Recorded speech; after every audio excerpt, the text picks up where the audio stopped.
Salve a tutti, sono Flavio Cucchi e questo è il video numero 11 della mia playlist Nuovo repertorio per chitarra classica.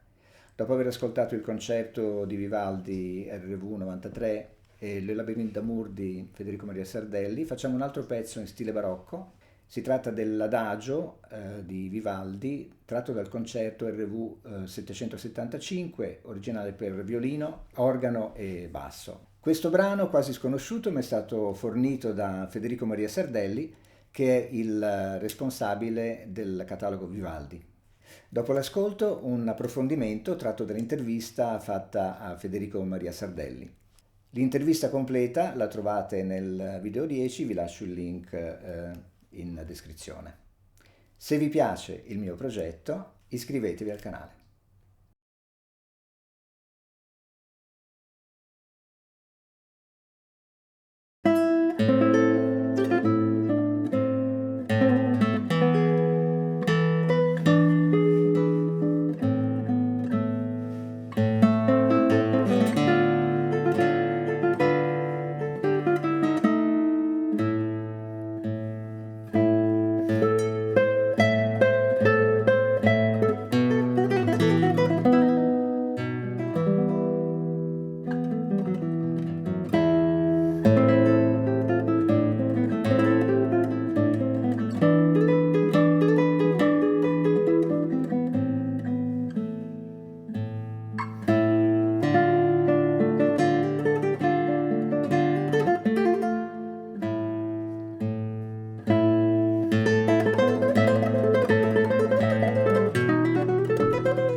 Bene, abbiamo ascoltato l'Adagio di Vivaldi, tratto dal concerto per violino, organo e basso, e adesso, come vi avevo annunciato, ascoltiamo uno stralcio della intervista con Federico Maria Sardelli.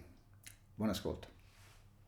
Ecco, l'altra cosa che ti volevo chiedere era sul fatto degli ornamenti, perché gli ornamenti di solito noi chitarristi che non siamo specialisti ovviamente di musica barocca, quelli sono i liutisti, quando c'è da fare quelle parti bipartite con ritornello, eccetera, eccetera, si fa qualche trillo in più, magari una scalettina, eccetera. Mentre invece tu mi hai dato anche, tra le altre cose, da leggere per orientarmi un pochino su Vivaldi, un pezzo, questo Adagio, che ho registrato e che uscirà in un altro prossimo video, in cui si vede chiaramente che la seconda volta, perché sono scritte per esteso, la prima e la seconda, non c'è il segno del ritornello, no?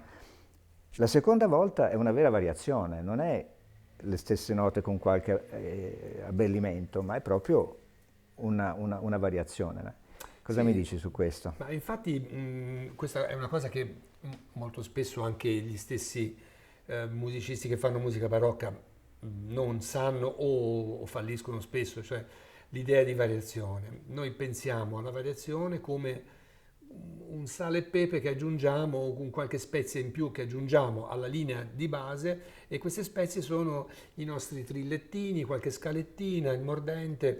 Per noi queste sono già una variazione. Mentre invece l'uomo del 5, 6, 700 aveva un'altra mentalità totalmente diversa dalla nostra, che era: ci sono gli abbellimenti ordinari, quelli che si fanno sempre.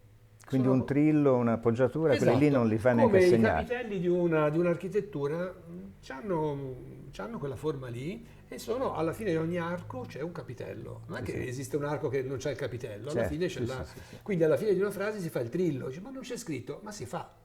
Quindi il trillo non è un'aggiunta arbitraria, un quid in più, è una cosa assolutamente necessaria. Trilli, mordenti inferiori, appoggiature sono gli abbellimenti ordinari, che anche se non ci sono scritti si fanno e non sono nulla di invenzione.